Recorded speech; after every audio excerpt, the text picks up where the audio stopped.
Hey friends, it's Tracy. Welcome to my 2021 Christmas in July crafting series. I wanted to inspire you a bit, do the Christmas in July again. It was a hit last year. So this year is no different. It's complete with the cheesy twinkling lights and my flip-flop Santa. So grab a cold drink and let's get started.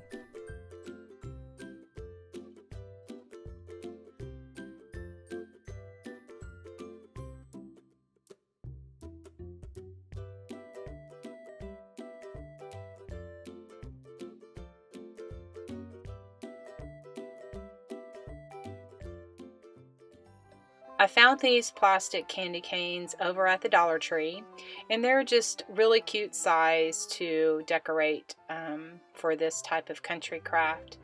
And so I just take strips of homespun. Homespun fabric is fabric that is, you can see on both sides, and it's used in country decorating and country things. And so I just have like a 1/2 inch of blue homespun fabric, and I just glued the edge of the candy cane just with hot glue, and then I'm just going to fold it over on itself so that it kind of wraps around the actual candy cane, and then I just proceed and just wrap all the way around until I get to the top, and then I just secure it with some hot glue as well.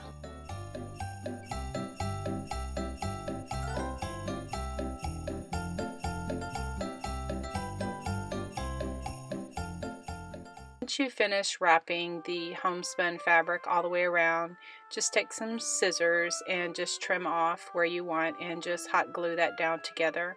You can use your scissors to trim off any of the extra little tails that you may have or little strings that you don't want on your actual candy cane. Now I have a piece of craft colored cardstock that I'm going to be creating the little bitty tags. Just hand wrote those tags. And I'm going to be using a punch that I got at the craft store. If you don't have this particular punch, you can find one using your Cricut cartridge, or if you have Design Space on the Cricut Explorer, you can find some different kind of tags. Okay, I have this little Christmas tree stamp. It says 2001 Stampin' Up, so I'm not quite sure if it's still around. And I'm going to be stamping on a mouse pad. I like to do this when I stamp because it leaves a better impression. And I'm going to be using some green Memento ink, just taking the little Christmas tree stamp, and I'm going to just stamp it in the corner of each of the tags so that it really ties in that Christmas feel for this entire little project. I took an ultra fine black Sharpie marker and I made some dash lines or stitch lines all the way around each of the little tags, and then I'm going to hand write Merry Christmas on the tag, and I will doodle it up by putting the little dots on each of the letters. And then after I finish that, I'm going to get some brown ink and ink around the edges of the tag so that it gives it kind of an antique or age-old little look. And then to make it even more, I will take it and I will crumble it up and just kind of bend it back and forth, just kind of crumble it up.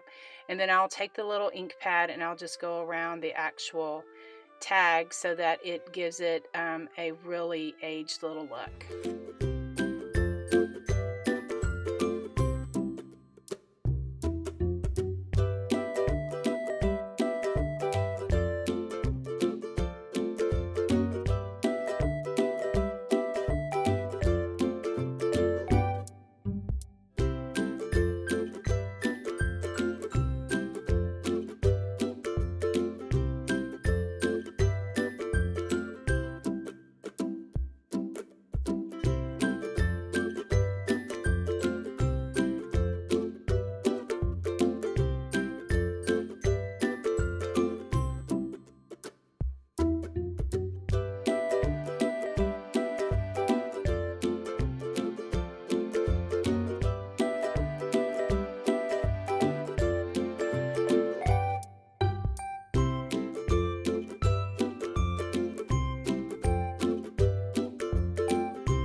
these Merry Christmas candy canes were so fun to put together.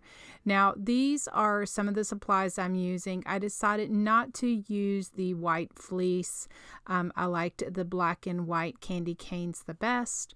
And so the candy canes are plastic candy canes from the Dollar Tree. And I just have some ribbon, this buffalo, black and white buffalo check ribbon. And how I do my candy canes, I just wrap the ribbon. You know, I just usually start at the bottom and just kind of curl the ribbon on top, you know, over each other and hot glue it so it stays. And sometimes I will like put a dot of hot glue as I'm going along so that the ribbon or the fabric will stay in place. And these are so fun. I have made some others for Christmas, my homespun candy canes, as well as some maybe for Halloween. I did some boo sticks. And so candy canes are just not just for Christmas. You can make them for other holidays as well. I think I've done some Liberty sticks also for 4th of July. And maybe some for the spring. And so that is always an option just for, I love these in my primitive country home with my primitive country decor. The fat quarters, I found this fabric at Walmart, and I just you take my scissors and I just cut about 1-inch strips, and then I just rip the fabric so it gives a ragged, jagged edge. And then I'm doing it the same way that I did with the ribbon. I just turn it over on itself, and I'll hot glue every now and then to kind of, you know, have it stay in place. And then I'll just continue wrapping it around until I get to the end. Now, I did 3 different patterns. I have the buffalo check. I have the larger Swiss dots. That's what I kind of call them, polka dot. And then I have the mini Swiss dots or polka dots that I'm going to put in my little jar for my little Christmas decoration.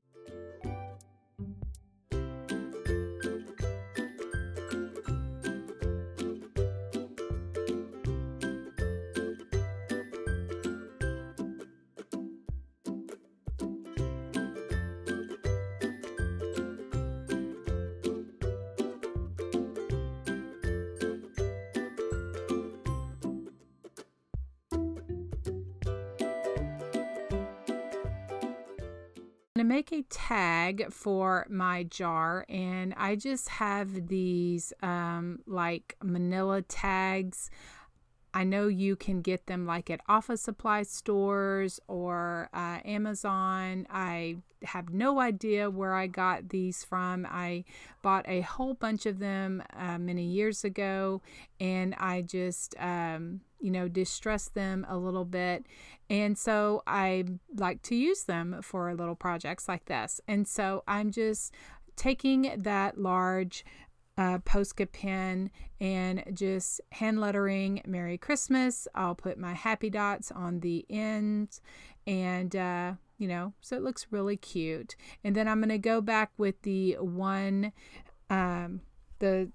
PC1M, and I just go around and just add a little bit of doodling to it. And then I'm going to show you how I distress it a little bit more with my ink and crumble it up or fold it so it looks kind of aged.